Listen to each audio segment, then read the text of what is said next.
Halo teman-teman mahasiswa hukum dan para pembelajar hukum online dimanapun kalian berada, selamat datang di sesi pemaparan materi kita hari ini.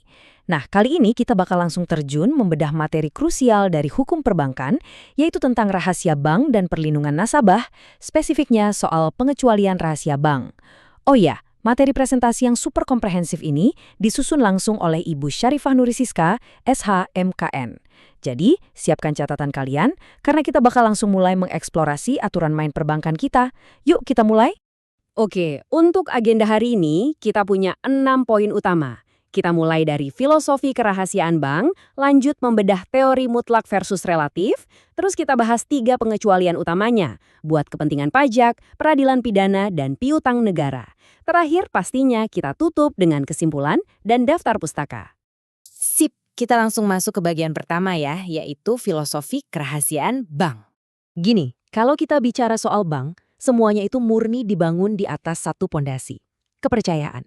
Di dunia hukum, kita menyebutnya fiduciary relationship atau hubungan kepercayaan. Coba bayangin, kita menitipkan uang hasil keringat kita ke sebuah institusi. Kenapa kita mau? Ya karena kita percaya. Institusi ini nggak cuma bakal ngejagain uang fisik kita, tapi juga menjaga kerahasiaan data finansial kita. Nah, perlindungan privasi inilah yang bikin masyarakat merasa aman, yang ujung-ujungnya menjaga stabilitas sistem keuangan negara kita secara keseluruhan. Dan tahukah kalian, konsep perlindungan ini tuh bukan barang baru. Kalau kita tarik mundur, sejarah kerahasiaan bank ini berakar dari KUH Perdata. Dulu pas zaman perdagangan modern mulai menggeser feodalisme, ada kebutuhan yang mendesak banget buat melindungi hak milik dan privasi individu dari campur tangan penguasa yang semena-mena. Jadi, kerahasiaan bank itu aslinya lahir sebagai bentuk perlindungan hak asasi kita atas privasi kekayaan pribadi. Oke, lanjut ke bagian kedua, kita akan membandingkan teori mutlak dan teori relatif. Nah, bagian ini menurut saya sangat menarik. Di dunia perbankan ada 2 aliran besar yang saling bertolak belakang. Pertama, teori mutlak. Ini tuh kaku banget. Bank wajib menyimpan rahasia nasabah dalam kondisi apapun, nggak peduli apa yang terjadi karena hak individu itu nomor 1. Terus lawannya ada teori relatif yang jauh lebih dinamis.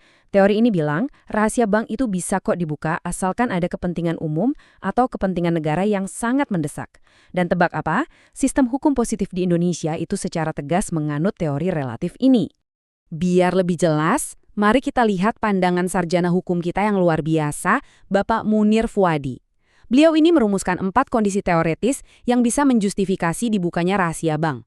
Pertama, karena paksaan hukum atau compulsion of law. Kedua, karena ada kewajiban moral atau hukum kepada publik. Ketiga, kalau kepentingan bank itu sendiri yang mengharuskan. Dan terakhir, kalau ada persetujuan langsung dari nasabahnya. Kerangka berpikir inilah yang pada akhirnya diadopsi ke dalam undang-undang perbankan kita.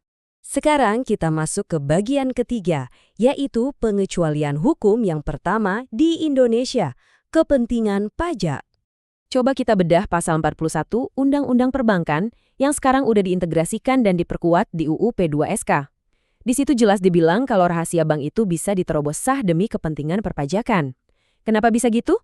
Ya karena ini adalah wujud nyata dari prinsip compulsion of law demi kepentingan umum tadi. Kan penerimaan negara dari pajak itu ibarat urat nadi pembangunan nasional ya. Makanya, kepentingan publik yang skalanya makro ini secara hukum bisa mengesampingkan privasi finansial kita sebagai individu. Lanjut ke bagian keempat, pengecualian gak kalah krusial, peradilan pidana. Di pasal 42 UU P2SK ada pengecualian yang memberikan wewenang penuh buat proses peradilan pidana. Jadi, aparat penegak hukum kayak polisi, jaksa, atau hakim itu dikasih kunci hukum untuk menembus tembok rahasia bank. Tujuannya buat apa? Tentu saja spesifik buat melacak aliran dana dari tersangka, terdakwa, terpidana, atau bahkan pihak-pihak yang terafiliasi.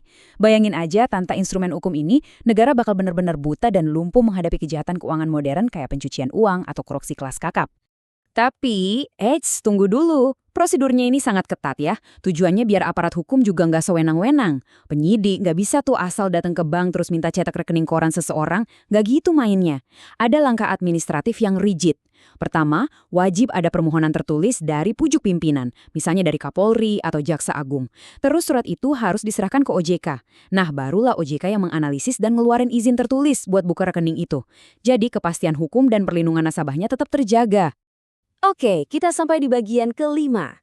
Ini pengecualian ketiga yang diamanatkan undang-undang, piutang negara. Kalau kita baca pasal 41A di UU P2SK, hukum kita memberikan pengecualian juga buat penyelesaian piutang negara. Jadi kasusnya gini, kalau ada debitur yang ngutang ke negara, terus dia wan prestasi atau gagal bayar, dan proses penagihannya ini udah diserahkan resmi ke lembaga berwenang, yaitu BUPLN atau PUPN, nah di titik ini, negara punya hak prerogatif buat membongkar rahasia aset finansial si debitur bandel tadi. Tujuannya simpel banget, buat menyelamatkan uang negara yang berpotensi hilang. Pastinya, sama kayak kasus pidana tadi, tata caranya juga nggak sembarangan. Proses ini butuh permintaan tertulis yang formal banget dari Ketua PUPN dan langsung ditujukan ke OJK. Suratnya itu harus menyebutkan secara spesifik nama nasabah debitur yang lagi dicari. Dari sini kita bisa lihat benang merahnya ya teman-teman. OJK ini selalu bertindak sebagai pengawas sentral alias penjaga gawang yang menentukan sah atau tidaknya pembukaan rahasia bank tersebut. Nah, sekarang kita masuk ke bagian ke-6, kesimpulan dan daftar pustaka dari seluruh pemaparan kita hari ini. Jadi, intinya kalau kita komparasikan, arsitektur hukum soal pengecualian rahasia bank di Indonesia itu bertumpu pada 3 pilar utama. Pajak di pasal 41, pidana di pasal 42, dan piutang negara di pasal 41A. Semuanya itu bermuara pada satu titik keseimbangan yang cantik banget, yaitu menyeimbangkan antara urgensi kepentingan publik dengan perlindungan privasi nasabah, lewat filter perizinan yang ketat dari otoritas jasa keuangan, tentunya berdasarkan mandat undang-undang. Tapi ingat teman-teman, walaupun ada pengecualian ini, prinsip dasarnya kerahasiaan bank itu tetap aturan baku yang wajib dijaga. Kalau ada pihak yang berani membocorkan rahasia nasabah di luar jalur hukum yang udah kita bahas tadi, wah, itu pelanggaran perdata yang super serius. Secara hukum, itu masuk kategori perbuatan melawan hukum sesuai pasal 1365 KUH Perdata. Artinya apa? Nasabah penyimpan yang beritikat baik, kalau sampai privasinya dilanggar dan dia rugi, dia punya hak konstitusional penuh buat menggugat dan nuntut ganti rugi ke pihak bank. Sebagai bagian dari tradisi akademis, materi ini pastinya disusun menggunakan literatur dan produk hukum yang valid. Ada karya klasik Bapak Munir Fuadi, analisis Muhammad Jumhana, jurnal dari Taufik Simatupang, dan pastinya rujukan utama kita saat ini UU nomor 4 tahun 2023 atau UU P2SK. Nah, sebelum kita akhiri, saya mau menegaskan lagi ya, pemaparan akademis ini memang didesain sebagai bahan pengajaran yang bebas ditonton oleh teman-teman mahasiswa di mana aja, juga buat para pembelajar hukum online di seluruh Nusantara. Semoga ini bisa jadi referensi yang kredibel buat kalian semua. Oh ya, satu lagi. Saya juga sangat merekomendasikan buku yang satu ini, Hukum Perbankan Indonesia, Teori dan Praktik dalam Sistem Keuangan, karya Dr. Hamdan Azhar Siregar dan Otom Mustomi. Kalau kalian mau benar-benar menguasai teori perbankan sampai ke ranah prakteknya di sistem keuangan kita, buku ini wajib banget buat ada di meja belajar kalian. Sebagai penutup, saya mau meninggalkan satu pertanyaan yang lumayan berat nih buat menguji nalar kritis akademis kita. Gini, kalau teori relatif tadi memberikan justifikasi buat negara menerobos rahasia bank, di titik mana kewenangan OJK yang terpusat ini justru berisiko merusak pondasi fiduciary relationship antara bank dengan nasabah penyimpan yang sama sekali nggak bersalah? Coba renungkan soal potensi penyalahgunaan kekuasaan di satu sisi versus kebutuhan absolut negara di sisi lain. Yuk, jadikan ini bahan perdebatan seru di kelas atau di forum diskusi akademis.